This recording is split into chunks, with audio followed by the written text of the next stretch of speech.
우리가 예수를 믿는다는 것은, 기독교인이라는 것은 성전을 깨끗이 하는 그런 생활을 예수 믿는 거라고 하는 겁니다. 레위기 11장 45절에 보면 나는 너희의 하나님이 되려고 너희를 애굽 땅에서 인도하여 낸 여호와라. 내가 거룩하니 너희도 거룩할지어다. 하나님께서 이스라엘 백성을 이끄신 것은 목적이 있다. 그 목적은 거룩한 백성이 되게 하려고 하는 것이다. 세상에 죄악된 더러운 사람과 구별된 사람. 갈라디아서 5장 1절에는 그리스도께서 우리를 자유롭게 하려고 자유를 주셨으니 그러므로 굳건하게 서서 다시는 종의 멍에를 매지 말라. 우리가 죄의 종이 되어가지고 끌려다니는 그런 자유인이 아닌 종의 삶에서 예수를 믿음으로 죄에서 자유롭게 되는 그것이 성전을 깨끗하게 하는 것이다. 그래서 여러분들은 성전하면 익히 여러 번 들어서 알 만큼 알아도 성전을 깨끗이 하는 것이 예수 믿는 것이다. 그러니까 교회, 예배당에 가서 청소 열심히 하는 것이다. 이쯤으로 생각한다면 참 안타까운 일인 거예요. 우리가 성전이기 때문에 우리 자신의 삶을 거룩하게 죄의 종에서 자유함으로 사는 것이 우리를 깨끗하게 하는 것이다. 지나간 날 히스기야 왕을 보면 매우 하나님 중심이었습니다. 정말 그 아수르 사람들에게 얼마나 수모를 당했습니까? 조롱을 당했습니까? 그 하나님 중심인 히스기야가 그 사신들이, 보낸 사신들이 조롱당하는 히스기야 왕을 조롱하는 이야기를 듣고 와서 전합니다. 그 말을 들은 히스기야 왕이 먼저 하는 행동이 뭐였냐면 여호와의 전으로 갔고, 우리는 어떤 일을 당하면 그 다음으로 나타나는 반응, 리액션이 뭐냐 이 말이에요. 그걸 들으면 분개하기도 하고 쫓아가서 싸우기도 하고 뭐 여러 가지가 있을 수 있지만 이 히스기야 왕은 듣고 여호와의 전으로 갔다. 먼저 하나님과의 관계로 풀어나가는 거예요. 그래서 뿐만 아니라 여러 관리들을 이사야 선지자에게 보냈습니다.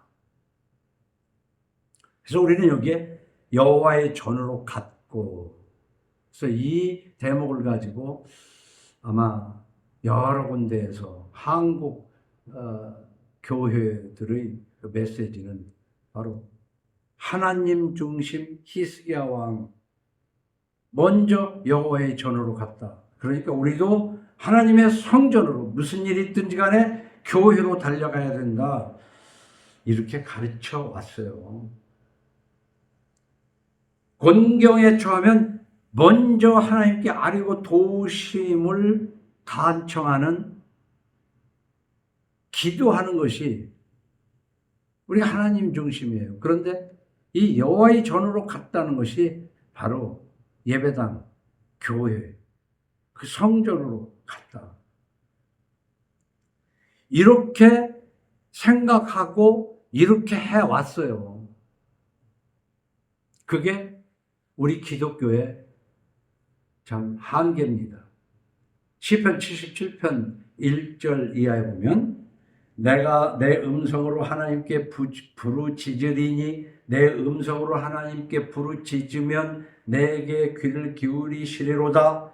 나의 환난 날에 내가 주를 찾았으며 밤에는 내 손을 들고 거두지 아니하였나니 내 영혼이 위로받기를 거절하였도다 하면서 문제가 있을 때 하나님 앞에 기도하는 내용들이 시편에 아주 자주 나옵니다.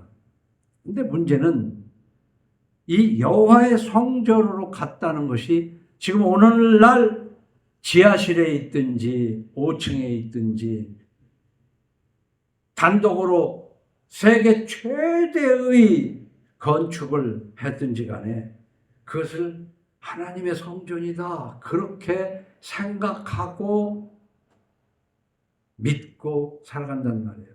근데 이런 것이 보면 이제 초대교회를 지나서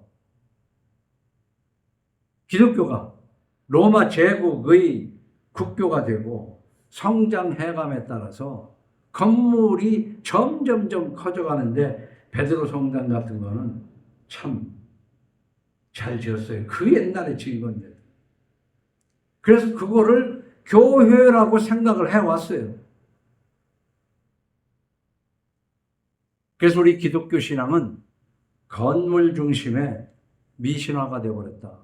분명히 하나님을 믿는 것 같으면서도 그 예배당에 가서 그 건물에 가서 거기에 계신 하나님을 예배해 오지 않았느냐.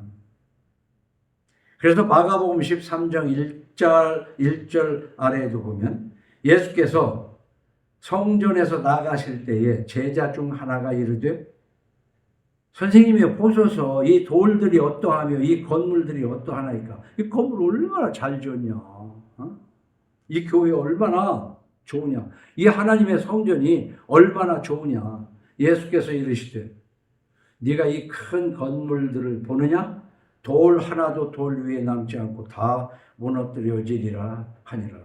우리는 하시니라. 이 말씀을 누차 읽었어도 이런 것을 별로 관심을 안 둔단 말이에요. 저나 여러분이나 인간이라는 것은 눈에 보이는 것을 추구합니다. 일단은 눈에 보이는 것을 사실로. 그러나 우리는 눈에 보이지 아니하는 하나님을 믿는 사람들. 히브리서 11장 1절 이하에 보면 믿음은 바라는 것들의 실상이요. 믿음은 바라는 것들의 실상. 보이지 않는 것들의 증거. 선진들이 이로써 증거를 얻었느니라. 믿음으로 모든 세계가 하나님의 말씀으로 지어진 줄을 우리가 아나니. 우리 창조신앙은 과학으로 풀 문제도 아니고 믿음으로. 근데 저는 이 창조신앙을 갖는데 믿음이 되는 참 간단한 말씀을 히브리서에 기록된 대로 집마다 지은이가 있으니. 우리 집마다 지은 사람이 없이 그냥 생긴 집이 있습니까? 집마다 지은이가 있으니 만물을 지으신 이는 하나님이란 말이에요. 얼마나 알기 쉽게. 그래서 우리가 예수를 믿는다고 그럴 때 기초가 창조신앙이에요. 근데 누가 만들어? 교회를 다니는 사람도 그냥 자연이라고 부른단 말이에요. 스스로 자자 그럴 연자. 그냥 스스로 그런 것이 자연이고 우주 만물이다. 얼마나 비과학적이고 우스꽝스럽습니까? 집마다 지은이가 있으니 만물을 지으시는 여호와라. 그런데 이 믿음 속에서 우리는 하나님을 예배하고 하나님 앞에 순종함으로 성전을 깨끗이 해가야 돼요. 고린도후서 4장 17절에 보면 우리가 잠시 받는 환난에 경한 것이 지극히 크고 영원한 영광에 중한 것을 우리에게 이루게 함이니 우리가 주목하는 것은 보이는 것이 아니요 보이지 않는 것이니 보이는 것은 잠깐이요 보이지 않는 것은 영원함이라. 그런데 저와 여러분이 늘 생각해 보면 눈에 보이지 않고 손에 잡히지 않으면 없는 거라고 생각을 해요. 그 눈에 보이는 걸 따라다니는 거예요. 그래서 하나님을 믿는다고 해도 잘 지어진 건물, 예배당, 그 건축되어진 것이 좋아야 좋은 교회야.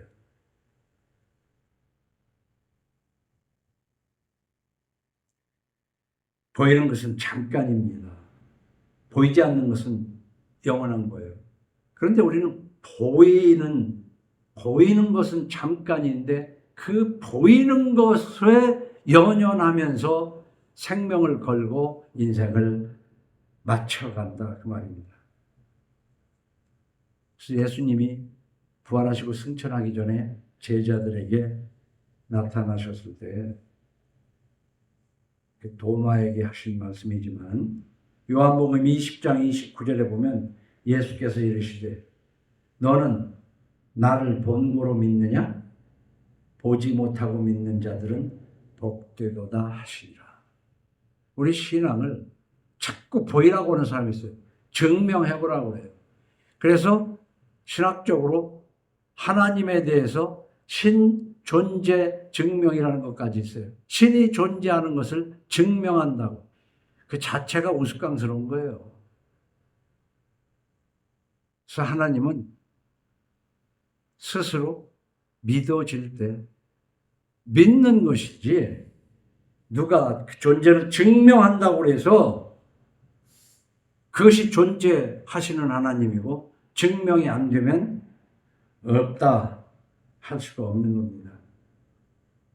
요한복음 20장 29절에 네가 본고로 믿느냐 한 말씀대로 안 보고도 예수께서 천지를 창조하신 말씀으로 천지를 창조하신 하나님이요 그분이 나와 같은 인간으로 오셔서 내 죄를 대신하여 십자가 죽으셨다는 것을 믿으면 하나님이 나를 죄 없다 하신다. 이걸 믿는 거예요. 이걸 믿는 것이 성전된 자신을 깨끗하게 하는 시발이다 그 말이에요. 그게 예수 믿는 거예요. 이사야는요 성전이라는 건물에 들어가 하나님께 기도했어요. 그러나 우리는 신약을 읽어보면 알지만 예수님께서는 그 성전을 부정했다고 말해요. 왜냐하면 보이지 않는 것에 대한 하나님의 예배가 필요한데 계속해서 구약시대에 성전 중심이었단 말이에요. 그런데 신약에 와서 심지어는 종교개혁을 거친 뒤에 이 개신교조차도 성전 중심. 왜? 비즈니스니까. 사업이니까.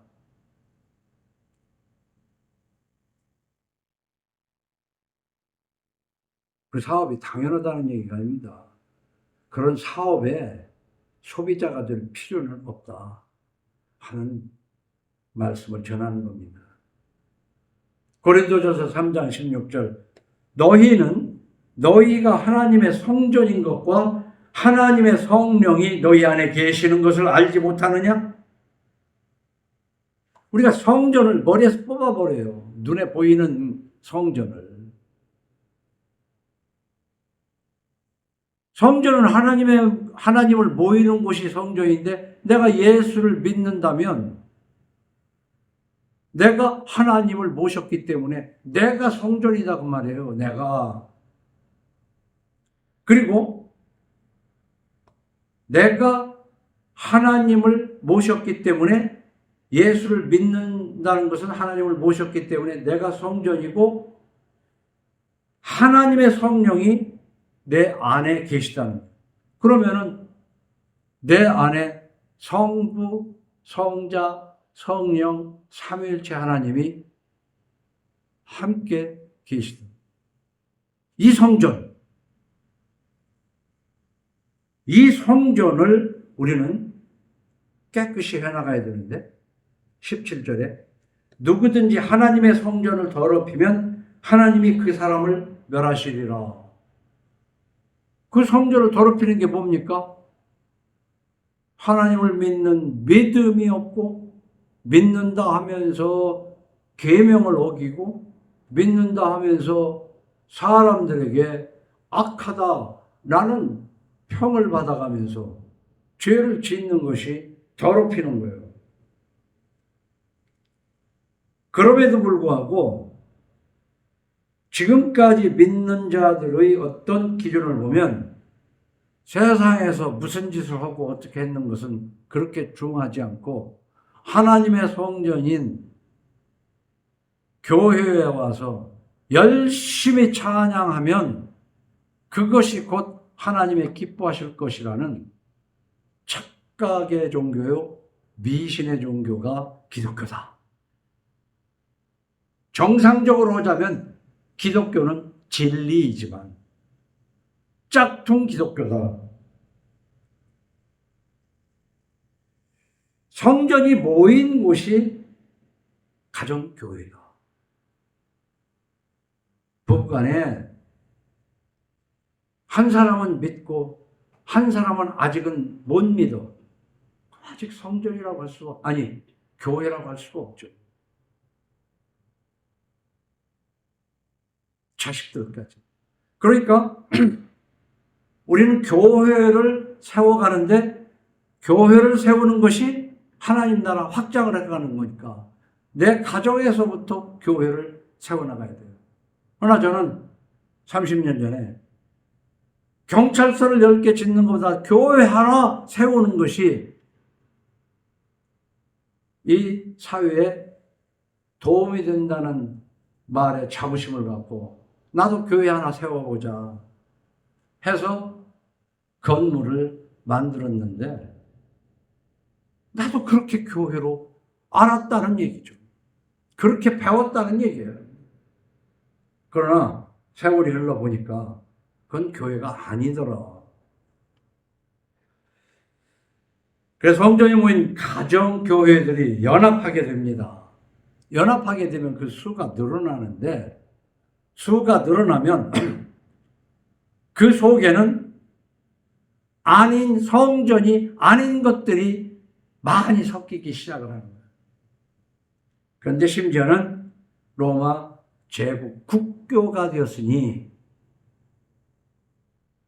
우리가 누구는 성전이고 누구는 성전이 아니라고 구별할 능력을 가진 사람은 없지만 로마 제국 전체가 교회가 되어버렸으니 그게 성전이 모인 겁니까? 그건 분명히 아니었을 거라고요. 그래서 이 기독교는 성장 과정에서부터 이미 빗나간, 탈선한, 타락한 무리들로 전 세계를 덮어간 거예요.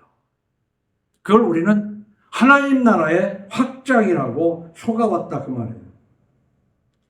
그래서 그 교회를 쉽게 하면 교회가 아닌 교회, 건물을 크고 화려하고 좋게 짓기 위해서 11조도 거둬야 되고 심지어는 면죄부도 팔아야 됐다 말이에요. 그런데 그 짓을 우리는 지금 이 시대에도 하고 있다. 개신교 성전 건축 붐이 얼마나 이렇습니까? 지나가는 세계적 초대형 교회가 한국에 생겼어요. 잠언 20장 26장 11절 개가 그 토한 것을 도로 먹는 것 같이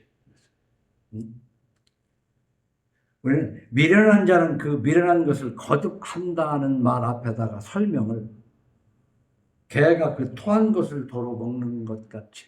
그래서 저는 이 대목을 기독교로 보는 거예요. 분명히 500년 전에 속이 좋지 않잖아. 이건 하나님의 교회가 아니야. 그래서 토했어요. 그런데 개신교는 다시 그것을 주워먹기 시작을 하면서 지금 여기까지 왔다. 근데 오늘 2절 보니까 사신들도 왕궁 맡은 자 엘리야김과 서기관 셈나와 제사장 중 어른들도 굵은 베옷을 입으니라. 히스기야 왕이 그렇게 하나님 중심이고 그 아수르로부터 조롱받은 것이 고통스러워할 때 사신 3인도 함께 슬퍼했다는 거예요. 굵은 베옷을 입었다. 이게 교회입니다. 로마서 12장 4절을 보면 우리가 한 몸에 많은 지체를 가졌으나 그랬잖아요. 그렇잖아요. 머리통에서 발끝까지 부분 다 다르잖아요. 그러나 연결되어 있잖아요. 그러면서도 각자 자기 몸을 중하게 여기는 부분이 있어요. 그렇다고 다른 것이 가치 없는 것이 아닙니다. 우리가 한 몸에 많은 지체를 가졌으나 모든 지체가 같은 기능을 가진 것이 아니니 얼마나 지당한 말씀을 써놨습니까? 이와 같이 우리 많은 사람이 그리스도 안에서 한 몸이 되어 서로 지체가 되었느니라. 그러니까 교회라는 것은 서로 연결된 것. 가정교회도요.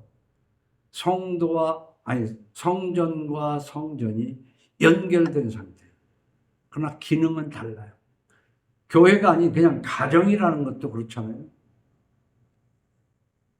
한 가정을 이루려면 연결되어 있어야 돼요. 그러나 몫은 달라요. 분명히. 남자의 몫이 다르고 여자의 몫이 다르고 아내의 자식의 몫이 다르고 형제의 몫이 다릅니다. 이와 같이 우리 많은 사람이 그리스도 안에서 한 몸이 되어 서로 지체가 된 것을 생각을 하며 교회를 이루어가야 돼요. 두세 명, 너댓 명이도 교회를 이루어가기가 그리 쉽지 않은데 사람이 많은 곳에서 그 지체처럼 살아갈 만한 믿음이 있습니까? 근데 문제는 내가 성전인가도 중요하지만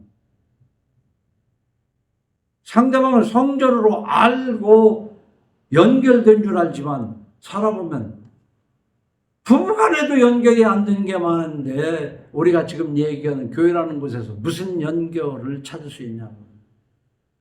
근데 이 로마서 12장 4절 5절 뒤에 쭉 읽어보면 15절에 가서 즐거워하는 자들과 함께 즐거워하고 우는 자들과 함께 울라 그랬어요. 교회는요, 무슨 가정교회를 생각해 보세요. 아내가 즐거운 일이 있으면 남편이 즐거울 수밖에 없고, 자식이 즐거운 일이 있으면 부모가 즐겁고, 부모가 즐거운 일이 있으면 자식이 즐거워야 돼요. 울고 즐거운 것이 함께 연결되어야 한다 이 말이에요. 즐거워하는 자들과 함께 즐거워하고 우는 자들과 함께 울으라는 거예요. 우리 이 말씀을 묵상하면서 살아가야 돼요. 예수님. 이것이 없으면서 부부라고 할 수 있고 이것이 없으면서 가정이라고 할 수 있습니까? 그럼 가정에서는 그렇게 해야 되는데 교회는 그렇게 안 해도 되느냐 말이에요. 그러니까 이렇게 되도록 노력을 해야 되는데 노력을 하려면 뭐냐면은 지체여야 된다는 거예요. 내 손을 오른팔을 오른쪽에 붙이려고 노력을 해도 붙여놓으면 떨어지고 붙여놓으면 떨어지는 것을 내 지체로 여길 수가 있느냐는 얘기죠.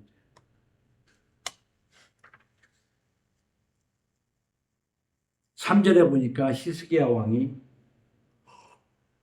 성전에서 고백하는 내용이 있습니다. 3절에 그들이 이사야에게 이르되 히스기야의 말씀에 오늘은 환난과 책벌과 능욕의 날이라 아이를 낳으려 하나 해산할 힘이 없음과 같도다. 그러니까 히스기야 왕이 이사야에게 고백하는 내용이에요. 지금 아수르 왕이 쳐들어와서 뺏어갈 걸 다, 심지어는 문내 기둥에 입힌 금까지 다 베껴갔잖아요. 저는 여기서 그 해석을 지난번에 했잖아요.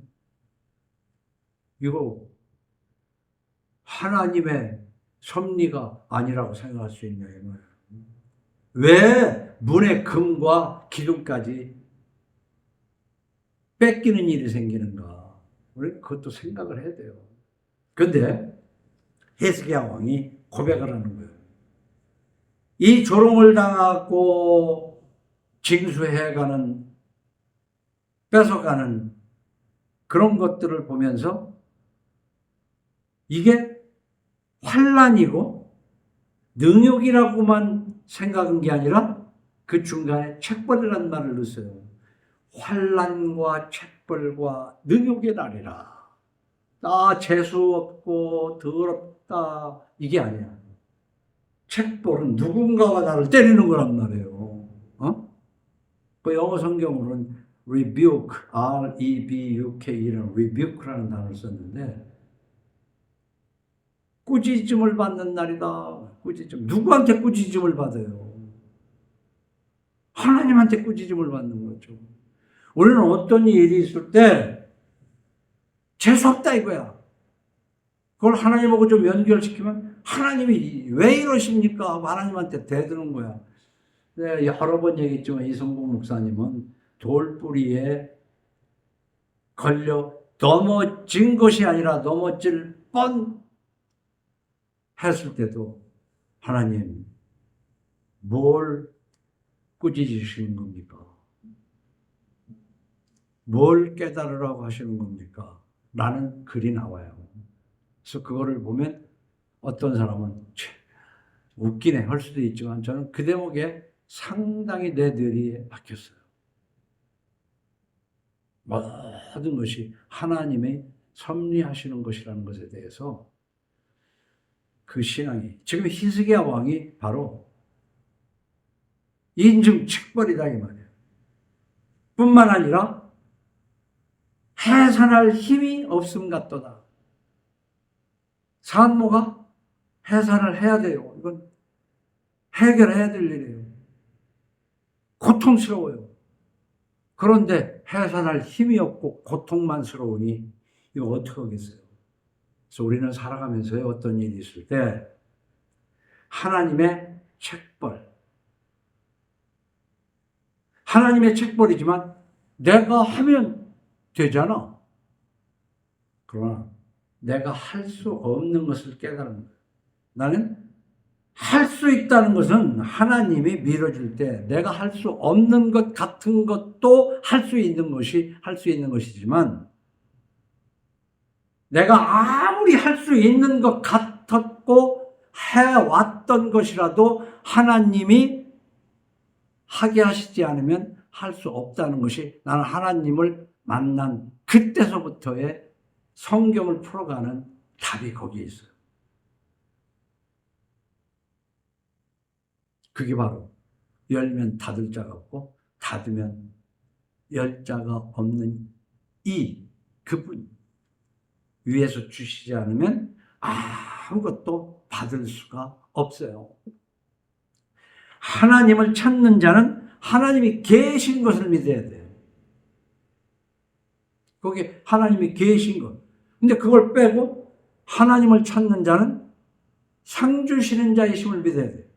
근데 사람들은 하나님이 상 주시는 것을 믿는데 하나님이 계신 것은 글쎄요 하는 사람이 많다. 나는 그렇게 말합니다. 그런데 하나님은요, 그 사랑하는 백성을 이끌어 나가실 때 남의 자식은 별로 건들지를 않아요. 하나님의 선택한 하나님의 자녀는 책벌을 반드시 하십니다.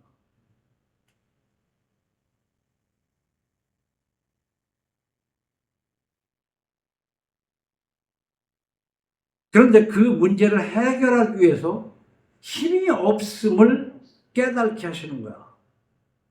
그래서 기도는 뭐냐면 하나님을 긍정하고 나를 부정하는 것이 기도예요. 내가 할 수 있는 걸 왜 기도합니까? 내가 할 수 있는 걸. 내가 할 수 있는 것 같지만 하나님이 지금 멈추게 하면 못하는 거예요.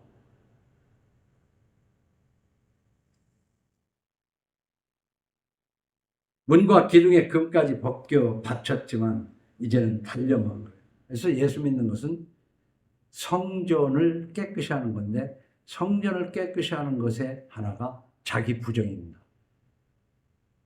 자기를 부정합니다.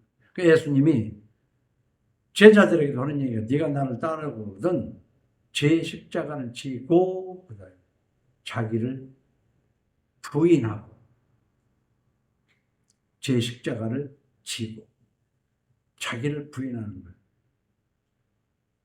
예수 믿는 사람들은요, 성전을 깨끗이 하기 위해서 어찌 보면 세상 사람들의 방법으로는 바보들이라고. 매사에 나는 못해. 하나님이 허락하시지 않으면. 해산할 힘이 없음 같도다. 전도서 7장 13절 이하는 이렇게 기록합니다. 하나님께서 행하시는 일을 보라. 하나님께서 굳게 하신 것을 누가 능히 곧게 하겠느냐. 그렇잖아요. 하나님이 굳게 어떤 때는 이 세상에 하나님이 계시면 왜 그럴까? 응? 하나님이 계시면 왜 그럴까? 근데 그것을 바꿔 말하면 하나님이 계시기 때문에 지금 이렇다. 하나님이 하시는 일이다. 형통한 날에는 기뻐하고, 그러니까 형통한 날에는 기뻐하고 하나님께 감사하고, 곤고한 날에는 되돌아봐라. 이 두 가지를 하나님이 병행하게 하사 사람이 그의 장래일을 능히 헤아려 알지 못하게 하셨느니라. 내일 일은 한치도 모르는 것이 하나님의 뜻이에요. 근데 우리는 미루어 짐작을 너무 잘하잖아요. 계시록 3장 7절에 빌라델비아 교회의 사제에게 편지하라. 거룩하고 진실하사 다윗의 열쇠를 가지신 이 하나님을 설명하는데 천지를 창조하신 것만이 아니라 이 세상에 살면서 인간의 그 모든 일들 열면 닫을 사람이 없고 닫으면 열 사람이 없는 그가 거룩하고 진실하사 다윗의 열쇠를 가지신 이 곧 천지를 창조하신 이다. 그래서 8절에 보면 볼지어다 내가 네 앞에 열린 문을 두었으되 능히 닫을 사람이 없으리라. 이 대목 굉장히 나는 체험을 해봤어요. 내가 생각해봐도 그거 할 만한 것이 아닌데도 하나님이 열어놓으면 되는 거예요. 그래서 이 대목을 여러 번 얘기했지만은 그 글라이더를 만들어서 이렇게 날릴 때 잘 만들어야 날르는 것은 그 기본이에요. 그러나 그때 바람이 잘 받쳐주면 다소 잘 못 만드는 글라이더도 바람을 타고 오랫동안에 위에서 나를 수가 있어요. 근데 잘 만들었는데도 그때 바람이 이렇게 역으로 불면 그냥 거꾸로 그 얘기를 한 두세 번쯤 한 것 같은데 저희 인생에 진짜 이 대목을 믿어요.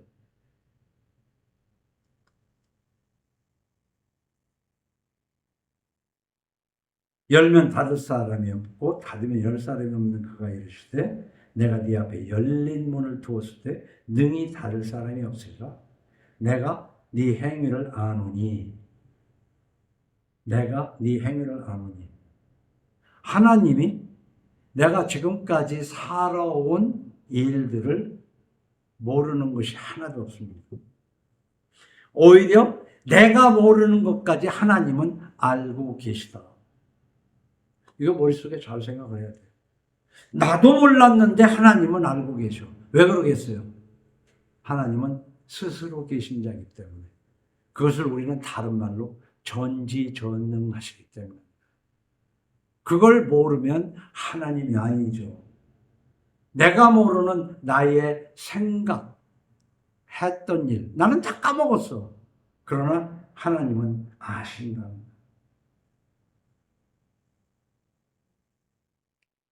네가 작은 능력을 가지고서도 내 말을 지키며 내 이름을 배반하지 아니하였도다. 우리는 하나님의 이름을 하나님의 말씀을 배반해서는 안 되지만 하나님과 원수된 불의한 것에서는 배반해 나가야 된다. 양쪽에 그 배반을 양쪽에 다 같이 사용할 수 있다. 예수께서 제자들에게 이르시되 누구든지 나를 따라오려거든 자기를 부인하고, 그래서 우리가 성전을 깨끗하게 하는 것은 자기를 부인하는 거예요. 자기 부인.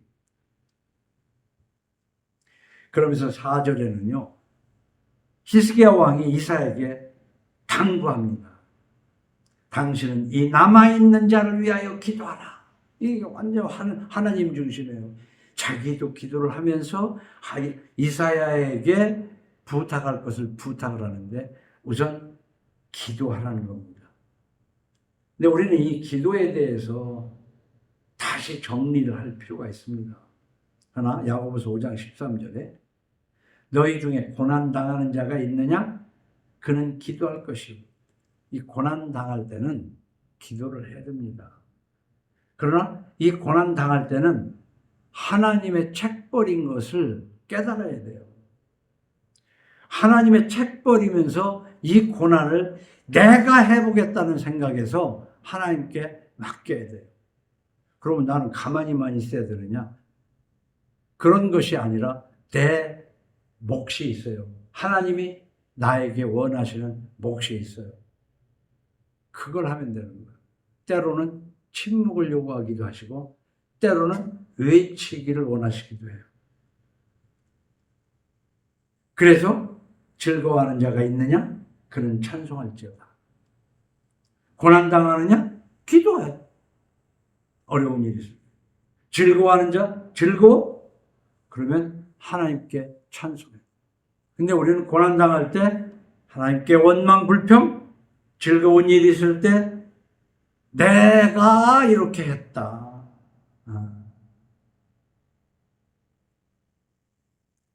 너희 중에 병든 자가 있느냐? 그는 교회의 장로들을 청할 것이요 그들은 주의 이름으로 기름을 바르며 그를 위하여 기도할지니라. 우리는 우는 자와 함께 울고 병든 자와 함께 아파해야 돼요. 그게 교회다. 그러니까 이런 교회를 만들어 가는데 교회도 아닌 교회에서 교회 흉내를 내지 말고 가정교회, 가정을 교회로 만들어 가면서 연합할 수 있으면은 조금 더 커지는, 근데 커지면 커질수록 불순물이 많이 낄 수도 있고 커지면 커질수록 부패하기 시작하는 것이 역사예요.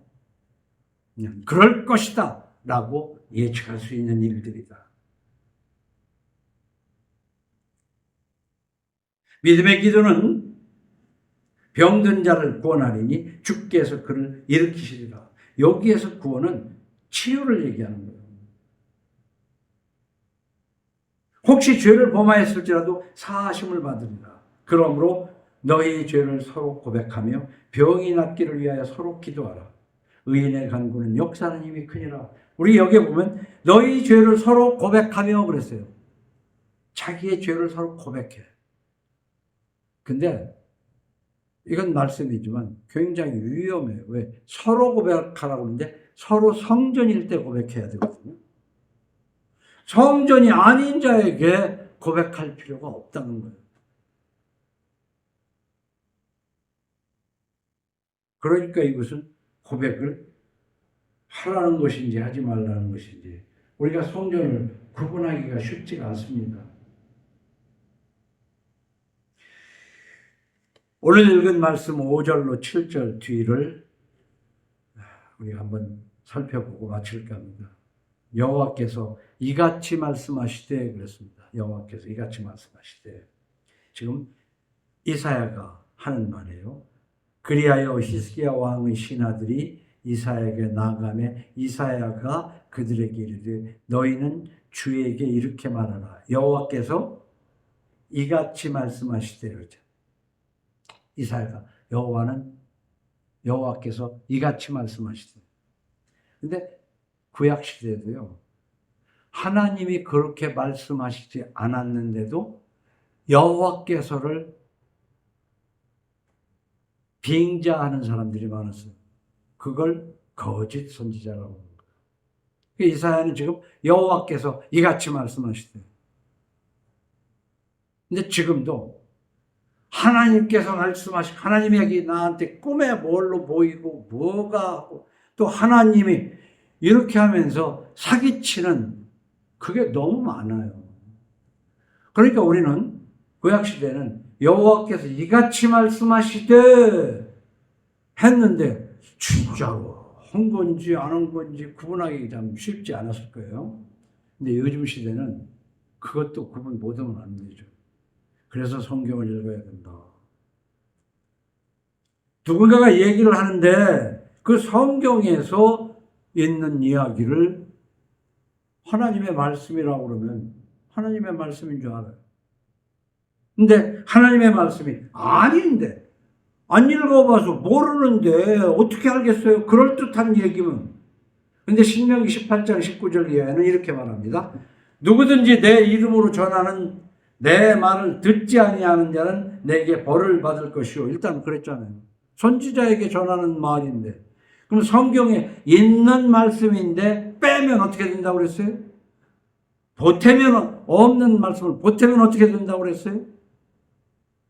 근데 20절에 보면 만일 어떤 선지자가 내가 전하라고 명령하지 아니한 말을 제 마음대로 내 이름으로 전하든지. 요즘 한국교회도 보면, 제가 지금 걸어오면서 보면, 나도 집회에 어지간히 많이 다녔어요. 성부, 성자, 성령의 이름으로 지금 하나님께서 말씀하신다고 그러면서 사기치는 것이 한두 곳이 아니야. 그러니까 성경을 읽으라는 얘기야.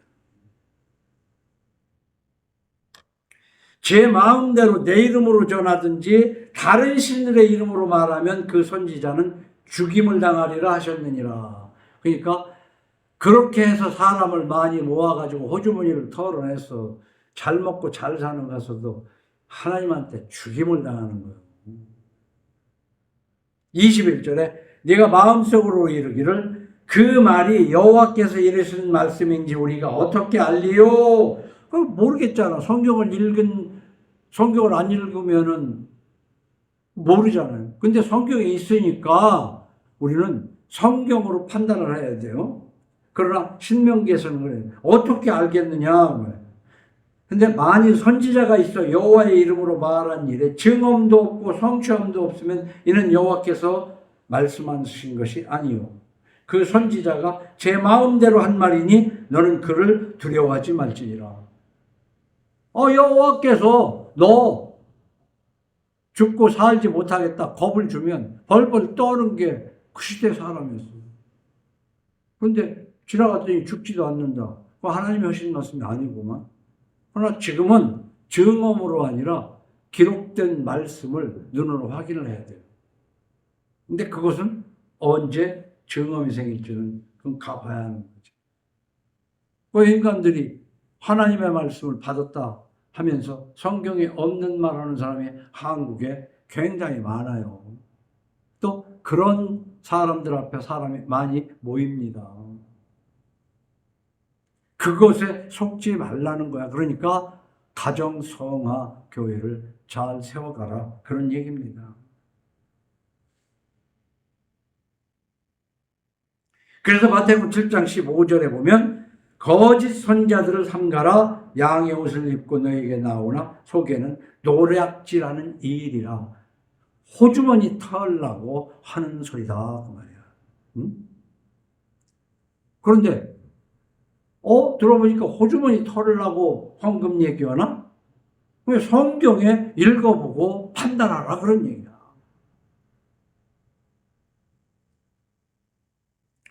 나더러 주여 주여 하는 자마다 다 천국에 들어갈 것이 아니요 다만 하늘에 계신 내 아버지의 뜻대로 행하는 자라야 들어가리라.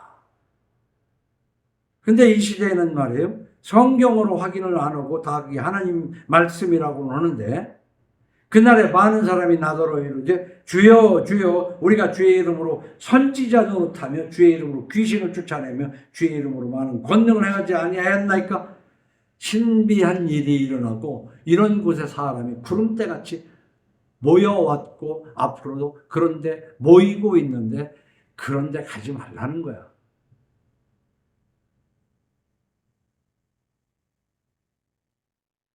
그때 내가 그들에게 밝히 말하되 내가 너희를 도무지 알지 못하니 불법을 행하는 자들아 내게서 떠나 가라 하리라.